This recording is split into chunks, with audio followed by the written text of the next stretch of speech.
sa Puso ko sa bayan ko. at ating pong sisimulan ng ikalawang bahagi. Ito ang inyong tinig. Walang gawa. Tinig! Tinig ng Pilipino para sa Pilipino. At dito natin ipagkakaloob, mga kapitbahay, ang ating Ugnayan, pakinggan. second hour ng ating Fun Saturday Live. Fun Saturday Live.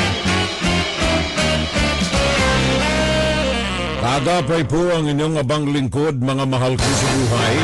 Pakinggan si Terrell Salvo tuwing Sabado dito sa FGS Web Radio para sa mga Pilipino. At ito ang inyong Insight, guro-guro, opinion, Fun Saturday Live. babala, mga kapitbahay. Just a warning sa lahat ng mga kaagapay nating mga Pilipino. Ang Palawan, ayon sa kanilang pinalalaganap ngayon na propaganda ng Chinese Communist Party, ang Palawan ay bahagi ng mainland China, sabi nila. In fact, dito po sa nakuha kong dokumento, na galing ito sa sources natin dyan sa Hong Kong. Meron silang dokumentong naglalantad na ang Palawan ay bahagi ng Chinese Communist Party Taiwan War Plan. Bahagi ang Palawan sa plano ng Chinese Communist Party na pagbawi ng Taiwan at maisama sa organisasyon ng Chinese Communist Party sa mainland China. Bahagi ang Palawan sa kanilang plano de guerra diyan sa Taiwan. Well, last week, mga kababayan ko, ay tinalakay natin itong issue ng PDP Laban na political organization diyan sa bansa na hinawakan, kinontrol ng pamilya ng mga Duterte, headed by Rodrigo Duterte. Pinatalsik ang pamunuan ng PDP, inorganisa ng pamilya ng Pimentel, pinatalsik sa pamunuan, ipinalit si Cusi na numero unong alalay, kagaya ni na Bongo at saka ni Bato de la Rosa, mga pusikit na alalay ni Rodrigo Duterte. Tinalakay natin last week ang ugnayan ng PDP laban sa Communist Party of China. Formal na kasunduan na pinirmahan ng Communist Party of China at saka ng PDP laban. At ito ay ipinairal ang ugnayan na ito, politikal, ekonomiya, militar, diyan sa Pilipinas, simula noong 2017. Now, etong mga nakalipas na mga minuto natin, pinag-usapan din natin ang mga activities na ginagawa ng Armed Forces of the Philippines, ng Philippine National Police, ng National Bureau of Investigation at saka ng Bureau of Immigration sa kanilang mga pag-report sa atin ng mga paglaganap, pagkakasakote na lang ilan lamang pa. Do not assume na nabuwag na ng ating mga otoridad sa Pilipinas ang spying operation sa bansa ng mga Chinese. Marami ang mga nakuha na nila sa Pasay, sa Parañaque, diyan sa Metro Manila. Mga nasa kote nilang mga spy organizations sa mga kalsada, sa mga condominium, sa mga exclusive subdivision na pinamumugaran ng mga ito. AFP, PNP, NBI, BI, mga nagre-report sa mga sandaling ito at mga nakalipas na mga linggo ng mga pagkakasakote nila ng spying operations diyan sa Pilipinas ng mga Chinese. Who knows kung marami pa at saan sila nandoon? Ito'y Metro Manila lamang. What about Cebu? What about Visayas? What about Davao? What about Mindanao? And the Luzon area? Nabanggit ko kanina, ang Cagayan. Yung mga nasa kote na mga miyembro ng mga criminal syndicates, napag-alaman nila yung mga nasa kote na nahuli sa Naya at sa iba pang lugar na mga ito'y mga spy ng China ayon sa mga dokumentong nakalap nila. At sino ang mga ito? Mga nag-donate na mga motorbike sa pulisya, PNP ng Cagayan sa ilalim ni Manuel Mamba. Nag-donate na mga pera. Ito'y dyan lamang sa Palawan. Sa Cagayan. What about dyan sa mga tinatawag nating mga industrial centers na kung saan mayroong mga pinirmahang kooperasyon ang China at saka ang Pilipinas? Diyan sa Olongapo, for example. Diyan sa Tarlac, for example. Ang mga namumukadkad na mga pangalan riyan ng mga realtors, developers ay mga dating alay, hindi dati kundi mga alalay ng dating presidente ninyo dyan, Rodrigo Duterte.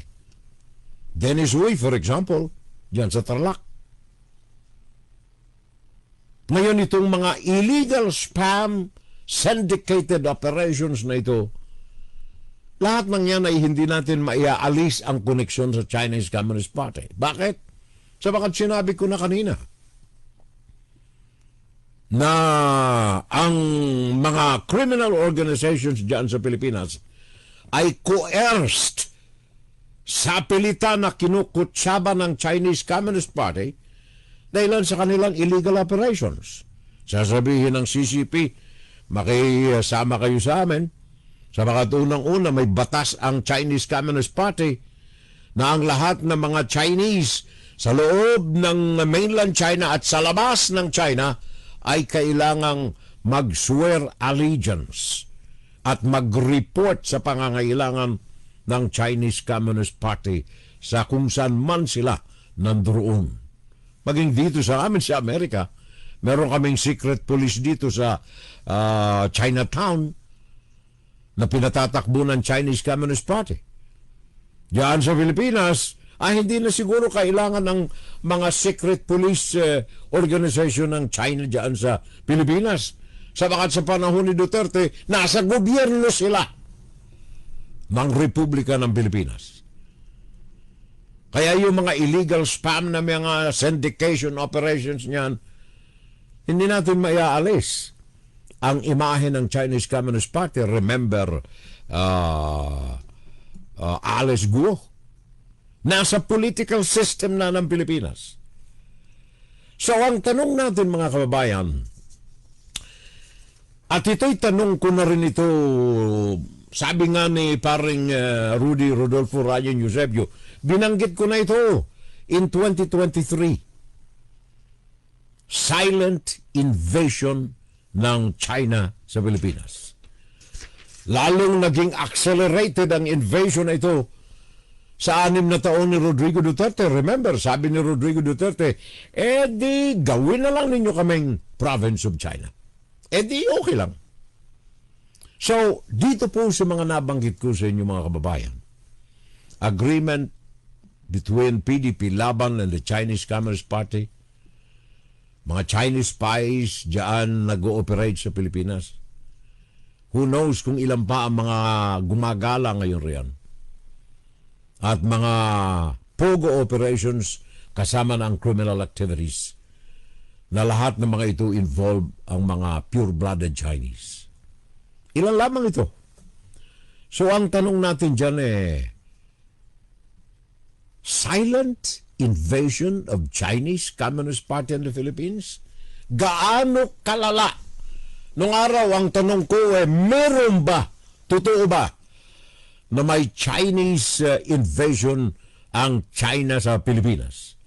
Ngayon hindi eh. Ang tanong ko, gaano kalala ang silent invasion na ito ng China diyan sa Pilipinas?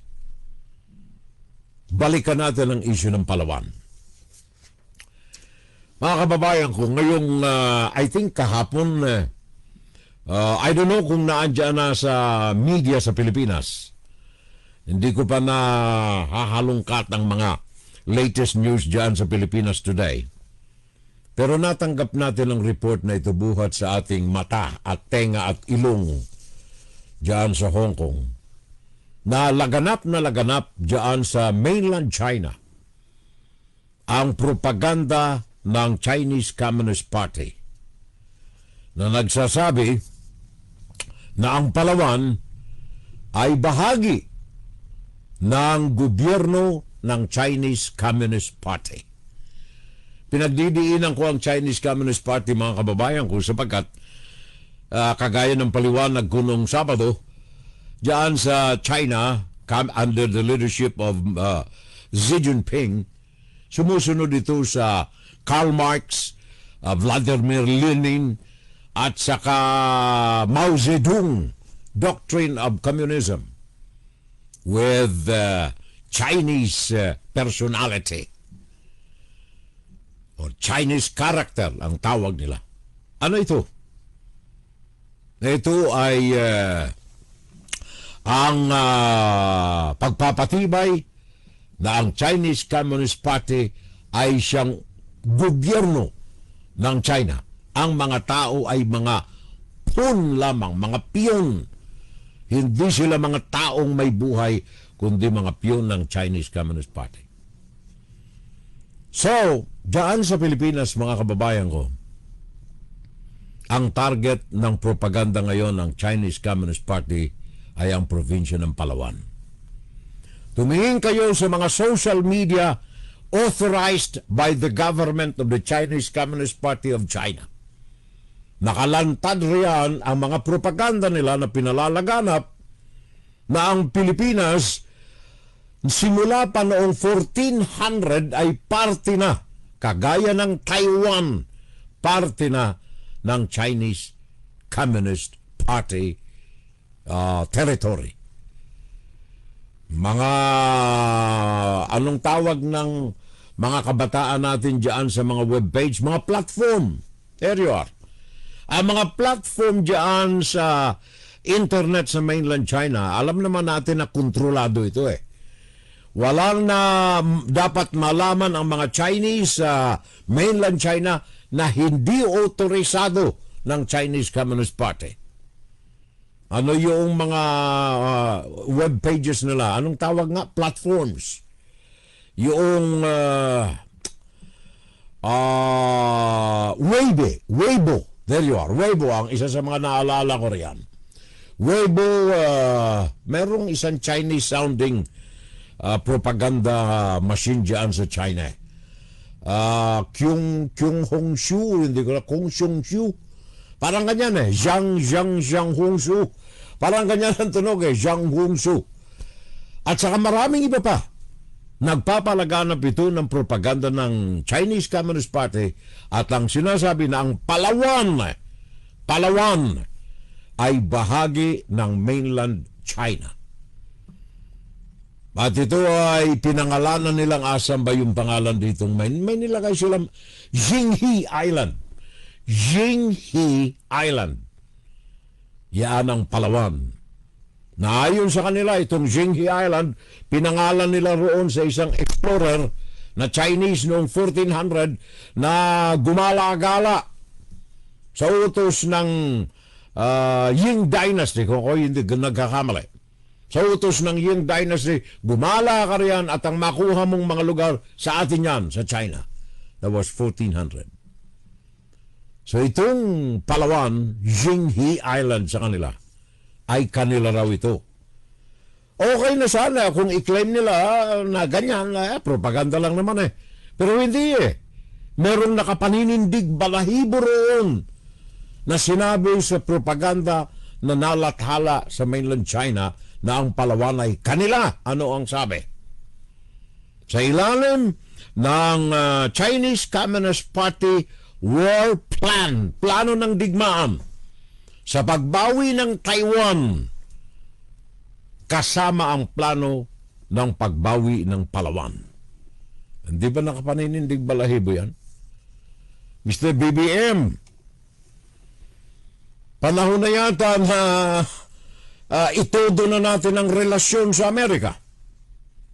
Yaman din lamang na naandyan ang EDCA. Siguro hindi lamang yung mga pronouncements na ginagawa mo. Siguro kailangan ng aksyon.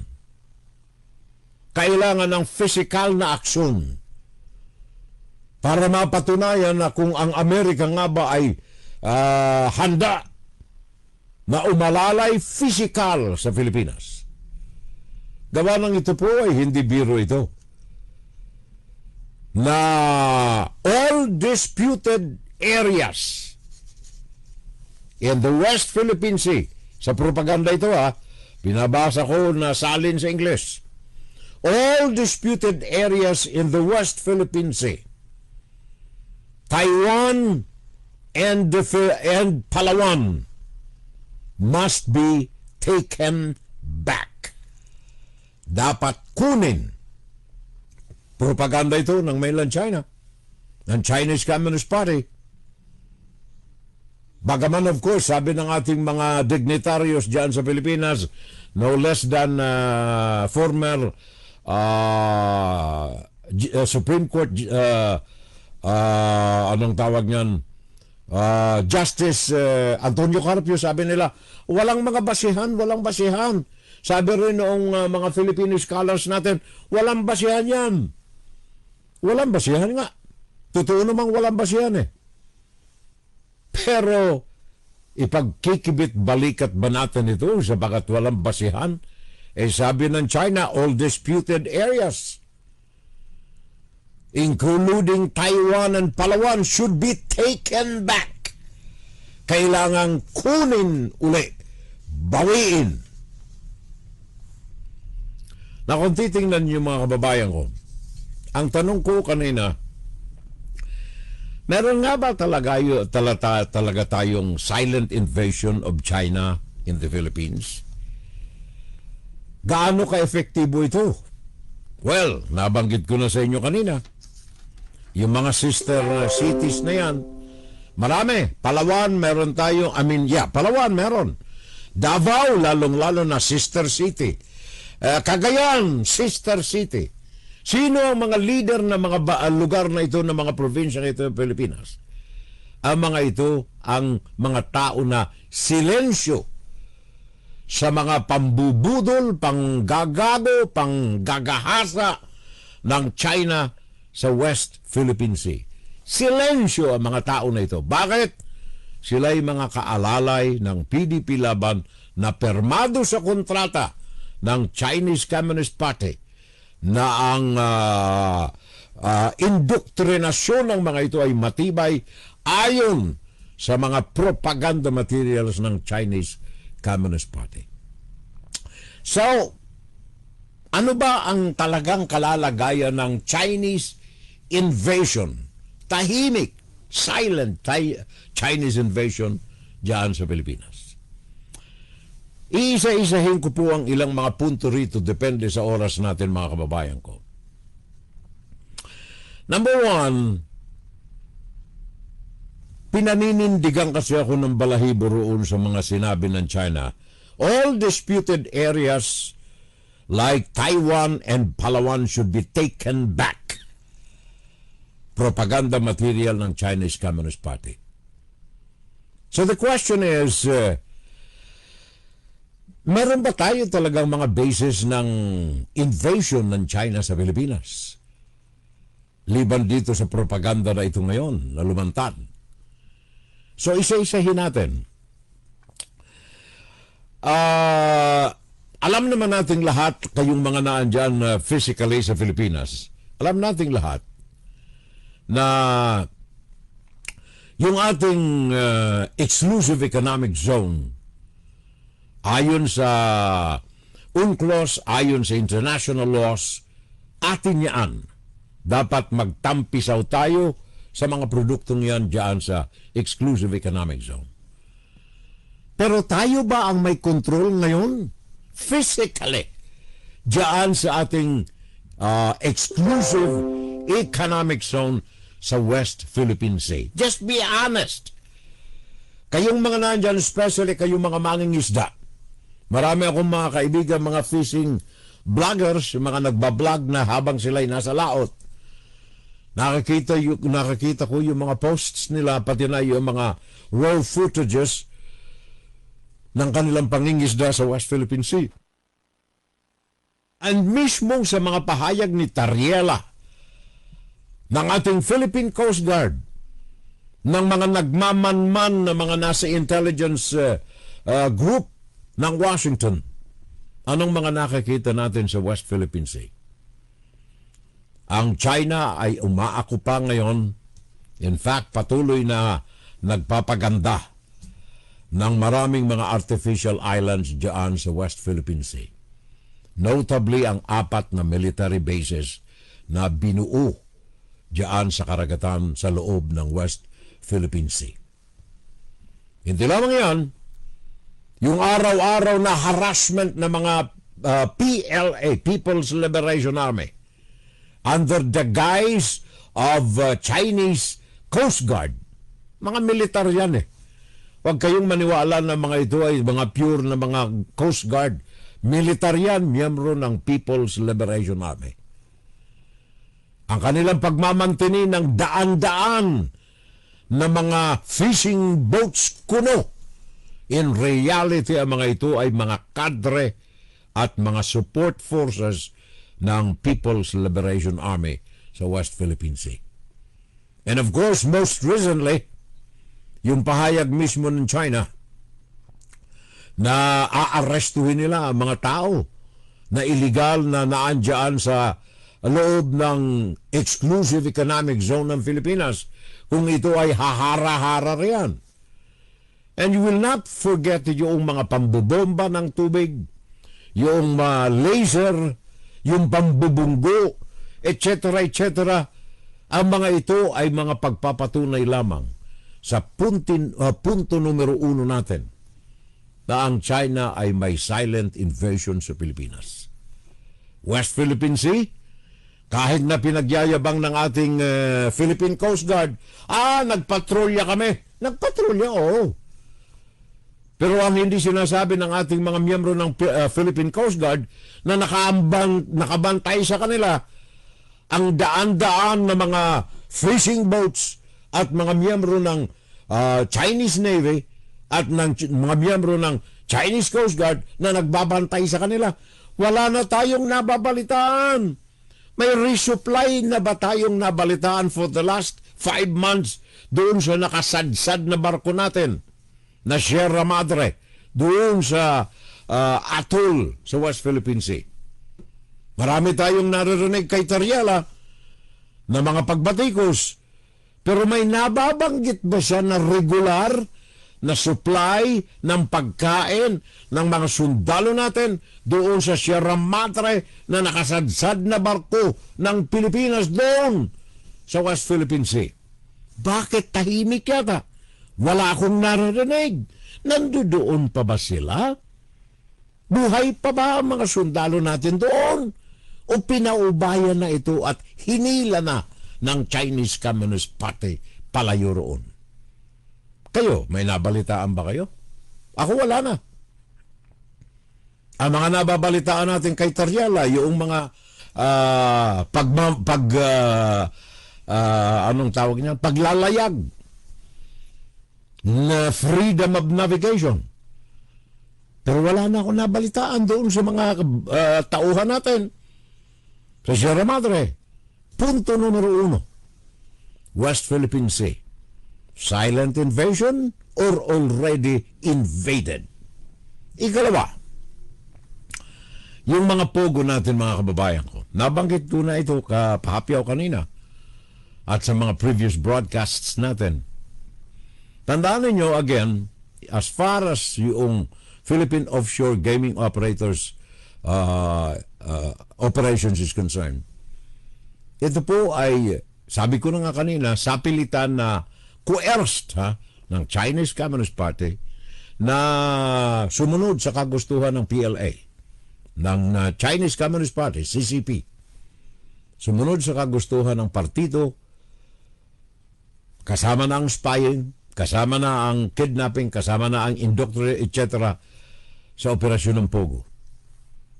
Bakit? May batas ang mainland China na kung kailangan ng mainland China, ng ng Chinese Communist Party ang informasyon, you should really be ready to supply.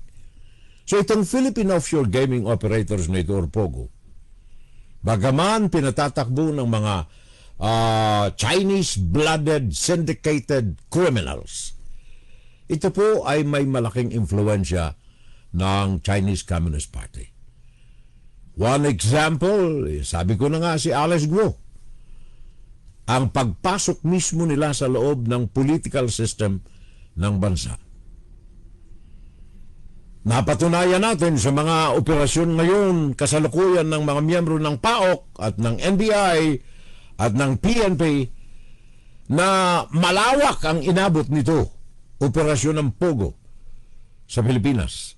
Lalong na mayagpag ito sa panahon ni Rodrigo Duterte. Province of China? Operasyon ng Chinese Communist Party? Yes! Ang front nila ang Pogo.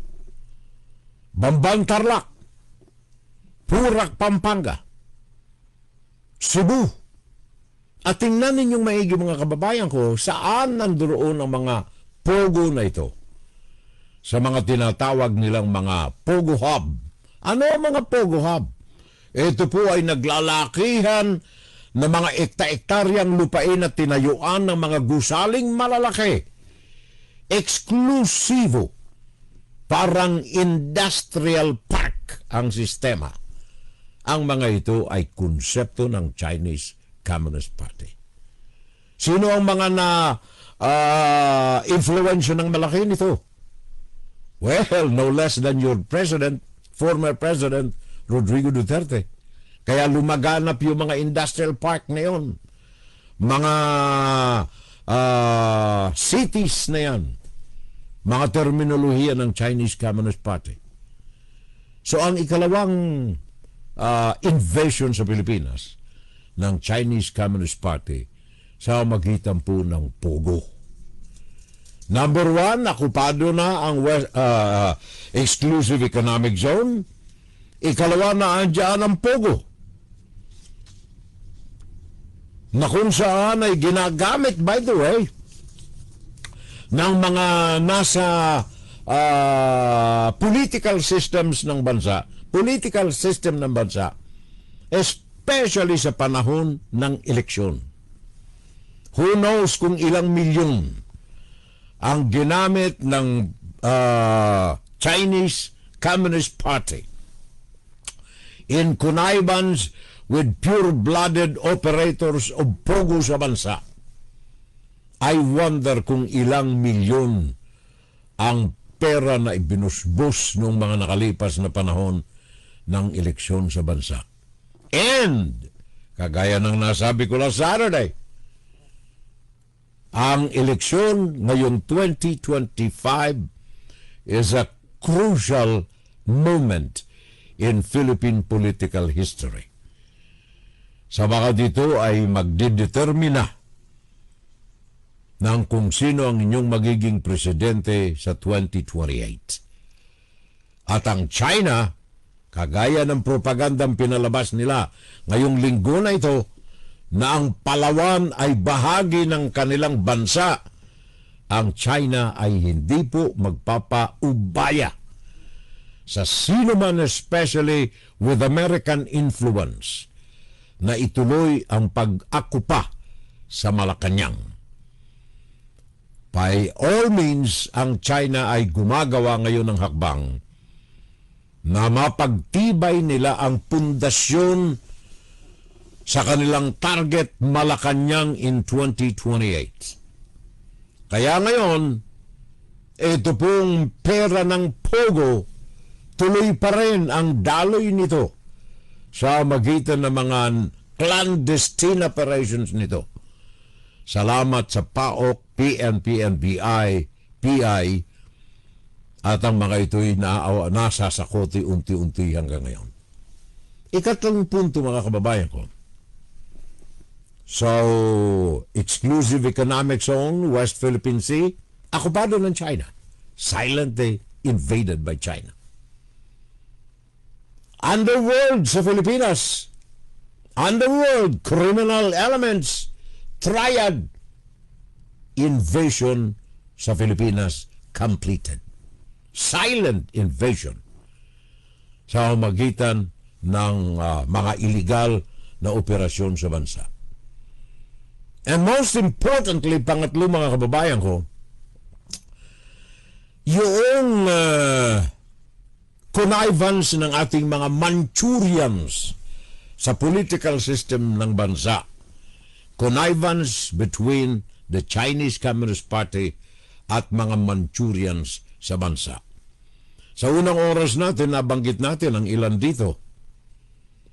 Sabi ko na nga, hindi naman lingid sa inyong kaalaman, Rodrigo Duterte ang number 1 na Manchurian diyan sa bansa, kasama ang kanyang pamilya. Hindi na natin dapat pang i-elaborate itong bagay nito. Sabagat sa kanilang mga aktuasyones lamang, sa kanilang mga pahayag lamang at mga hindi pagpapahayag, maliwanag ang kanilang apilasyon sa Chinese Communist Party. Nakita naman ninyo, grabe na ang pang-aabuso sa West Philippine Sea. May narinig ba kayong kondemnasyon sa mga tao na ito ng mga Dutertes? Sa ikalawang aspekto natin ng mga illegal movements ng mga Chinese criminal sa bansa, may narinig na ba kayo na pagbatikos buhat sa pamilya ng mga Duterte sa mga pogo na ito? Wala. Wala. Nada. Wala. Zero. Baste. Wala. Pulong. Wala. Ang inyong Vice President. Wala. On the contrary, bumabanat sila sa mga nahuhuli na ito o sa paghuli ng mga ito na mga sangkot sa pogo. Sila ang mga Manchurians. Number 3 sa listahan ko rito kung bakit merong silent invasion diyan sa Pilipinas. Naalala ninyo yung mga pagtatag ng mga dating mga atol. Ito yung mga buhangin, mga bato na umuusli sa West Philippine Sea. Kapag low tide, nawawala kapag high tide. Ngayon, high tide, low tide, nandoon 4 na naglalakihang military bases ng China sa West Philippine Sea. Paano nangyari ito? Saan galing? Hindi lamang mga corals ang tinambak nila riyan, hindi lamang dredging ng mga winasak nilang mga coral reefs diyan sa West Philippine Sea ang pinanggalingan ng mga islands na ito, kundi nanggaling ito sa mga Manchurians, mga politiko diyan sa Pilipinas nakakutsaba ng Chinese Communist Party sa pagtatag ng mga military islands sa West Philippine Sea. Sa paanong paraan? Sabi ko na nga, yung mga islands na ito, 4 yan na malalaki. Bali 7 yan lahat, pero 4 lang ang mga military bases. Doon tayo mag-concentrate. Paano nabuo ang mga military islands na ito? Out of atoll. Well, Manchurians, salamat sa inyo na mga nandyan sa Pinas. Bakit sila? Sabagat sila po ang nakipagkontrata sa mga dredging companies ng Chinese Communist Party upang kumuha ng mga lupa sa mga islands natin dyan sa Palawan, mga islands natin dyan sa Visayas, even dyan sa Luzon, mainland Luzon. Humakot ng grabing quantity ng mga lupa galing sa mga lupain na ito sa Pilipinas, hinakot, itinambak doon sa mga islands na ito na ngayon ay mga military bases ng China sa West Philippine Sea. Paano nangyari ito? Akala ko ba minumura tayo ng China? Bakit pinayagan sa panahon simula kay Gloria Macapagal Arroyo? Natigil lamang ito sa panahon ni Noynoy Aquino. Namukadkada tuluyan ng hinukay ang mga lupa sa mga maliliit, malalaki at naglalaki ang mga pulo. Sa Luzon at Visayas at Mindanao, hinakot ang mga lupa na ito, itinambak at ginawa na mga islands, military bases ng China sa West Philippine Sea. Salamat, Manchurians. So silent invasion, hindi lamang sa West Philippine Sea. Naandyan sila sa Luzon, Visayas, Mindanao in cahoots sa pakikipagtulungan ng mga Manchurian politicians diyan sa Pilipinas. Sabi nga, we are a nation of traitors diyan sa Pilipinas as far as our relationship with China is concerned. We allow ourselves and will continue to allow China to sneak, patago, na pasukin ang bawat sulok ng Pilipinas.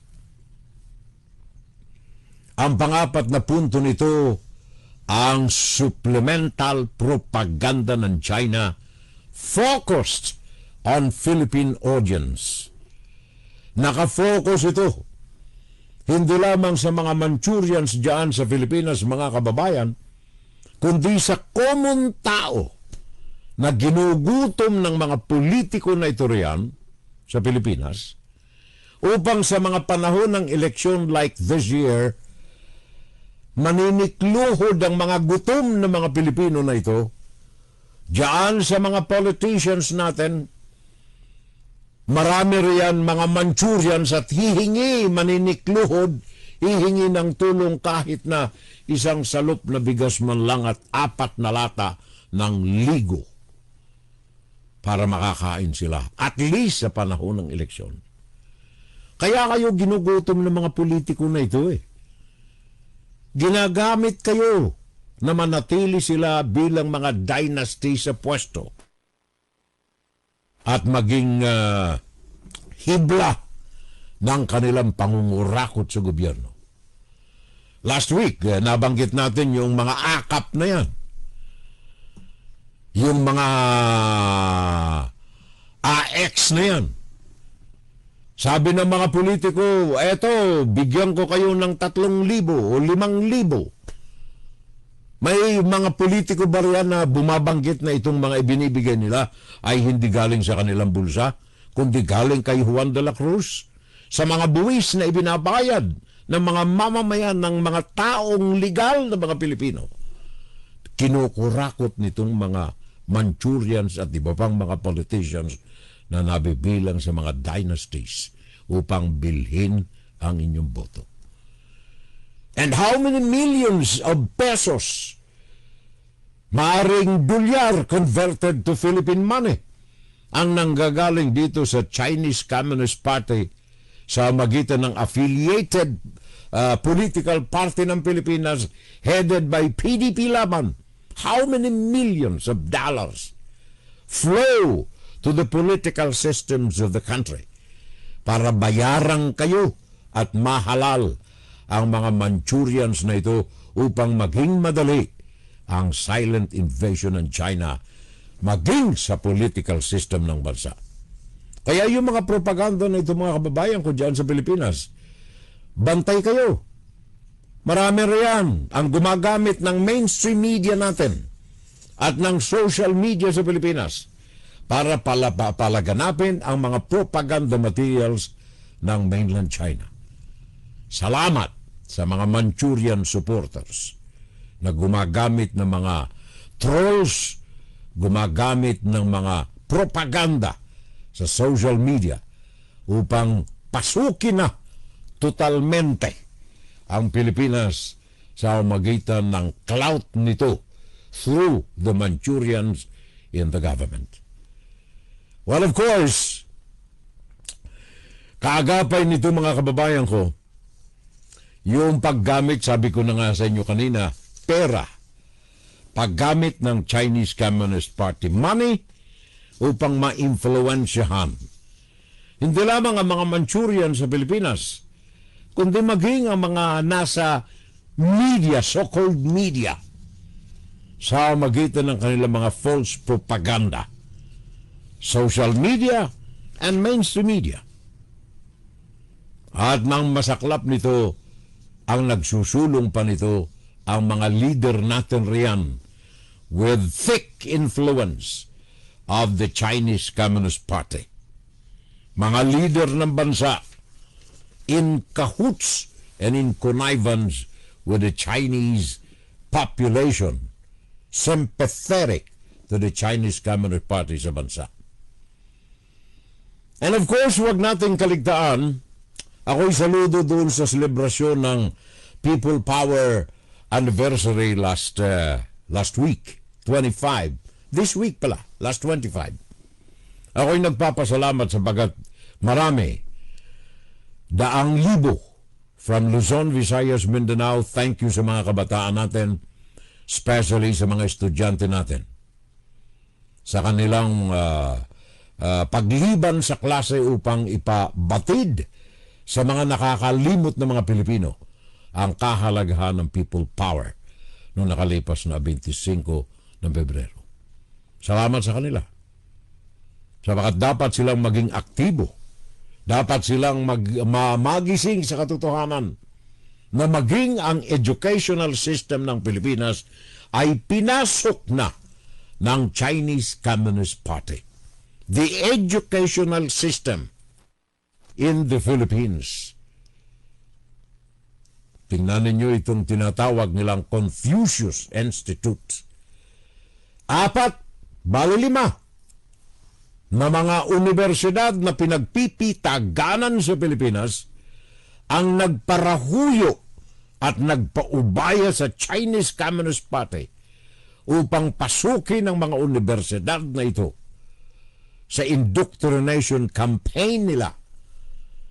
Mapaniwala ang mga Pilipinong kabataan sa kasinungalingan ng Chinese Communist Party sa pamamagitan ng kanilang black propaganda. Confucius Institute. Punta kayo sa Ateneo, unang-unang universidad sa Pilipinas na umakap sa Confucius Institute ng Chinese Communist Party. 2006. Narahuyo ang pamunuan ng Ateneo Loyola Heights sa Loyola, Quezon City sa propaganda ng Chinese Communist Party. Binigyan sila ng libreng 20 araw na paglamyerda sa mainland China. Of course, dadalhin sila roon, dinala sila roon sa mga propaganda sites ng China para marahuyot mapaniwala sila ng kagandahan ng China. Yan ang Ateneo Loyola Heights Campus in 2006. Hindi pa nakontento ang management ng Ateneo. Nagbukas pa ng sangay nito. Ateneo Business School sa Salcedo Village sa Makati. And then sumunod na ang pinatatakbo ng gobyerno. Rodrigo Duterte time. Bulacan State University sa Bulacan. Ano nangyari? Meron silang Confucius Institute diyan sa Bulacan. And then Angeles City University. No wonder na namayagpag diyan ang mga Chinese sa Angeles City. Angeles University. And then of course, ang pinagpipitaganan ninyo ang University of the Philippines. 4, bali 5. 2 sangay sa Ateneo. Ang Bulacan State University, Angeles University, University of the Philippines, sila ang nagparahuyo sa Chinese Communist Party upang palaganapin sa kabataang Pilipino ang propaganda materials ng Chinese government sa magitan ng Confucius Institute. Dito sa Amerika, pinagsasara na yan. I don't know ngayon kung anong mangyayari riyan. At hindi lamang yan, mga kababayan ko. Liban pa sa Confucius Institute, targeting the youth of the country. Kanina, mga pinag-usapan natin, mga pogo, mga islands sa West Philippine Sea military bases, at saka ang exclusive economic zone ng mga magsasaka natin. Kinuyod na ng gusto. Ngayon naman ang mga kabataan natin na dapat sana ipag-asa ng bayan natin sa nationalism, pagmamahal sa bansa, target ng Chinese Communist Party. Paano nangyari? Hindi lamang Confucius Institute. Tingnan ninyo yung 4,000 mga estudyante galing sa mainland China. Galing sa mainland China. 4,000 of them flooded universities in Cagayan, particularly sa Tugigaraw, Cagayan. Tugigaraw, Cagayan. 4,000 students from mainland China. Ano ang purpose nito? Bakit sa Cagayan? Well, according to the intelligence ng Armed Forces of the Philippines, ang ISAF, ayon sa kanila, at sa kaibigan kong hanggang ngayon nandiyan pa at aktibo sa Armed Forces Intelligence ng ating bansa. Bakit sa Cagayan? Number 1, sabagat Manchuria ng kanilang gobernador. Number 2, sabagat gusto nilang manmanan ang EDCA sites. 2 dyan sa Cagayan. Gusto nilang bantayan. Kaya naandyan ang mga spy posing as students sa mga pamantasan universidad dyan sa Cagayan Province, particular sa Tugigaraw, Cagayan. Well, mga mahal ko sa buhay, ang ating Pilipinas sa ngayon, sa ilalim ni Ferdinand Marcos Jr., nakafocus tayo sa military operation sa bansa. Kaya pinalalakas ang EDCA diyan sa bansa. Pero ang hindi natin dapat na iwaglit, dito natin ipapasok ang influensya ng Estados Unidos. Alam natin na pinasok na tayo sa lahat ng aspekto, sa negosyo, sa teritoryo, sa edukasyon, sa maging sa gambling, criminal activities. Pinasok tayo ng China. Ang silent invasion nila ay well-rooted na ngayon diyan sa Pilipinas. So paano natin malalabanan ito? Tingnan ninyo ang ating energy, yung malampaya, isa sa mga issues na lumulutang-lutang ngayon. Bagaman si Dennis Uy ay naging minor capitalist na lamang dyan, 45%. Dati 90%. Pera ng China ang pinatatakbo ni Dennis Uy, by the way. Ngayon, binenta niya kay Enrique Razon ang another 45%. Kaya Enrique Razon Company and Dennis Uy Company, 45% each. Ang nalalabing 10% ay hawak ng Philippine government sa magitan ng PNOC, ang ating Philippine National Oil Company. Ano ang ibig kong sabihin dito, mga kababayan ko? Ang natutukan natin kanina lahat ng aspekto. But ang business, hindi ko na binanggit kanina. Bakit?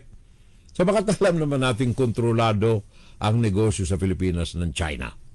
Although, ang mga may kontrol ng negosyo sa Pilipinas ay Chinese, sila yung narinig ninyo kanina. Mga Chinoy kami.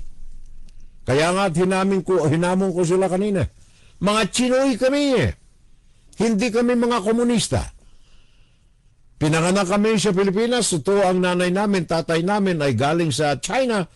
Pero pinanganak kami sa Pilipinas, lumakay kami sa Pilipinas, kaya ang tawag sa amin ay Chinoy, ang pagmamahal namin sa Pinas.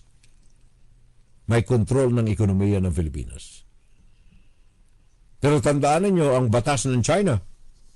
lahat ng mga dugong Chinese sa labas ng mainland China ay mga Chinese nationals.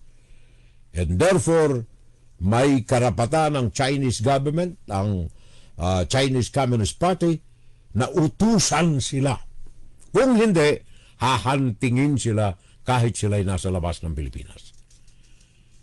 Dennis Uy, ang pera nito mostly ay galing sa Chinese Bank. Bank of China. Karamihan sa kapital na galing kay Dennis Uy. At hindi lamang si Dennis Uy, marami riyan.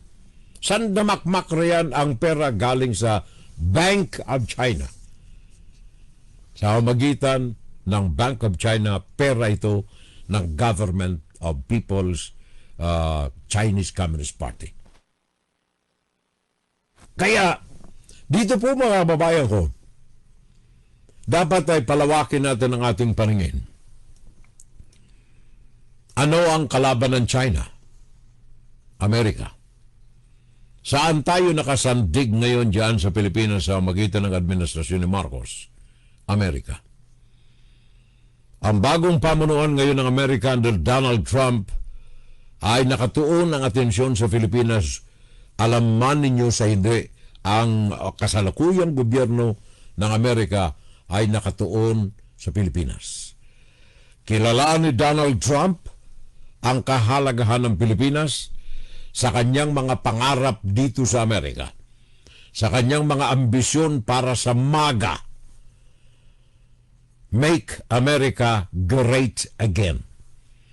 Ang Pilipinas, doble ang importansya sa mata ni Donald Trump. Militarily, sabagat ito ang gateway ng Amerika sa mainland China, and in reverse, gateway ng China sa Pacifico and the world. Kaya sa mata ng Amerika, ang Pilipinas napakahalaga. And not only militarily, kundi economically. Sabi ko na nga kanina, ang pangarap ni Donald Trump sa Amerika, MAGA, Make America Great Again. Paano mo ma-achieve ang pangarap na ito? Sa magitan ng pagpapayaman sa Amerika, sa magitan ng cooperation with other countries na inaakala ng Amerikang makapagtutulong sa Amerika na yumaman, and at the same time, payamanin din ang bansa na yan. And Filipinas is in the top of the list. Bakit ang Pilipinas? Sabagat ang Pilipinas ay mayaman diyan sa mga natural gas and oil. Matagal nang sinabi ni Donald Trump, gusto nilang maging partner ang Pilipinas. Investing in oil and gas exploration. Ang China kaya nagtatag ng mga military bases sa West Philippine Sea precisely because of the gas and oil na nakabaon diyan sa West Philippine Sea. Sinong pipiliin natin? Ang Amerika o ang China bilang partner sa exploration na ito ng mga oil and gas? Si Donald Trump ay nakatuon ang kanyang paningin sa malawak na oportunidad na ito ng oil and gas, especially sa West Philippine Sea. Alam ni Donald Trump ang energy reserves ng Pilipinas. Alam din ni Donald Trump ang strong resistance ng China, pero nakahanda ang Estados Unidos dito. In fact, pakinggan natin itong report na ito. Galing ito mismo sa research organization dito sa Amerika. Mga dokumentong submitted sa tanggapan ni President Donald Trump. As far as Philippines is the concerned. Philippines' vast oil and gas reserves, this move directly challenges China's claims in the West Philippine Sea, setting the stage for a geopolitical showdown. As tensions rise, expect strong resistance from Beijing. which sees this as a threat to its regional dominance. The U.S. President Donald Trump, has always been known for his aggressive trade policies, and his return to power has reignited a fresh wave of economic battles. Trump has turned his attention to the untapped oil and gas reserves in the Philippines, particularly in the West Philippine Sea, WPS. The region is rich in energy resources, but it's also a hotspot of territorial disputes, with China aggressively asserting its claims, despite international rulings favoring the Philippines. Trump is seeking alternative sources and plans to take advantage of its partnership with the Philippines to explore the untapped energy resources in the West Philippine Sea, a move that will greatly benefit the Philippines. As we all know, electricity costs in the Philippines are not only threatened by movements in the global energy markets, but also by the expected depletion of the Southeast Asian nation's only indigenous source of natural gas, Malampaya gas. The Malampaya gas field, which accounts for at least 40% of electricity needs in the Philippine capital region, is projected to run dry by 2027, with expected serious repercussions for the economy. Alam mo, ang programang ito, kaagapay ito sa pagsusulong ng idea na yan. Instead na mapasakamay ng China ang oil and gas, dyan sa West Philippine Sea in particular, dito na ako sa Amerika. Sabagat at least alam natin ang operasyon. Walang one-man rule dito. Walang komunista rito. Walang pandalaya. Kumbaga, the transparency is original. At hindi lamang yan, nakikita ko sa mga pag-aaral na ginawa ko ring sarili. Ang Pilipinas ang siya lamang natatanging bansa sa Asia na hindi nagsasagawa ng exploration and production ng oil and gas potential sa kanila para yumaman ang kanilang bansa. Malaysia, Vietnam, kita mo kagigera lamang ng Vietnam several years ago. 1967. Vietnam, ginagamit nila ang kayamanan sa mga karagatan nila, natural gas.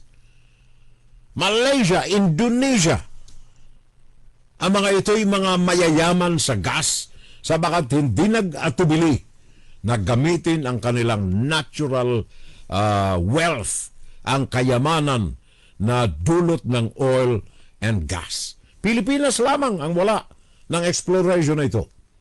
Kaya ano ang sabi ng pag-aaral na ito na isinasagawa at ibinigay ang report sa tanggapan ni Donald Trump? Ang oil reserves ng Pilipinas is tremendous.